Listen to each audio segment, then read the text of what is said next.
Assalamu alaikum everyone. Hope you are well and doing great with my channel. আজকের এই ভিডিওতে আমি আপনাদের সাথে শেয়ার করব একটি অ্যাডভান্স ইংলিশ স্ট্রাকচার। সো ভিডিওটি না টেনে শেষ অবধি দেখুন। আমি যদি আমেরিকা যেতে পারতাম, আমি যদি একটি বাইক কিনতে পারতাম, আমি যদি দেশের প্রধানমন্ত্রী হতে পারতাম, আমি যদি তাদের সাথে খেলতে পারতাম। এই প্রতিটা বাক্যে যে জিনিসটা কমন আমরা দেখতে পাচ্ছি সেটা হলো আমি যদি। সো যখন আমরা কোনো সেন্টেন্সে এই ধরনের বাক্যটি দেখতে পাবো সেক্ষেত্রে আমাদের ব্যবহার করতে হবে আই উইশ। এই টাইপের বাক্যগুলোকে ইংলিশে বলতে হলে সেন্টেন্স স্ট্রাকচারটি হবে I wish plus subject plus could plus verb plus others.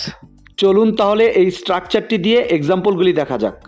আমি যদি আমেরিকা যেতে পারতাম, I wish I could go to America. I wish I could go to America. আমি যদি একটি বাইক কিনতে পারতাম, I wish I could buy a bike. I wish I could buy a bike.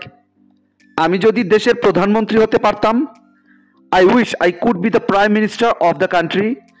I wish I could be the prime minister of the country. আমি যদি তাদের সাথে খেলতে পারতাম, I wish I could play with them. I wish I could play with them. I hope এই স্ট্রাকচারটা আপনারা ভালোভাবে বুঝতে পেরেছেন। Now it's your turn. আমি যদি সেখানে যেতে পারতাম, আমি যদি সেখানে যেতে পারতাম। এই বাক্যটি ইংলিশে কি হবে আপনারা কমেন্টে লিখে জানাবেন।